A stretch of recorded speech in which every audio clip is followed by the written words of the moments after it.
Təsəvvür elə, bir kitabı oxuyub qurtarırsan. Bu kitabı oxuyub qurtarmağın sayəsində sənin aldığın cəzadan 4 gün çıxılır.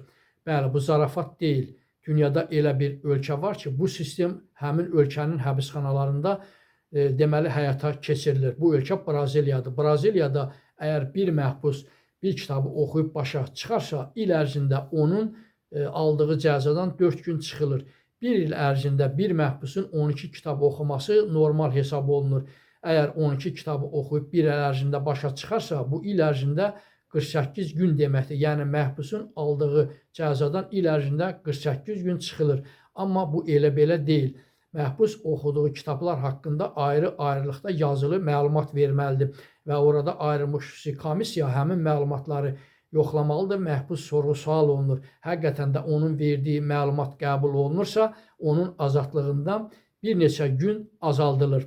Bu sistem həqiqətən də möhtəşəmdir və bütün dünya ölkələri tərəfindən alqışla qarşılanmışdır.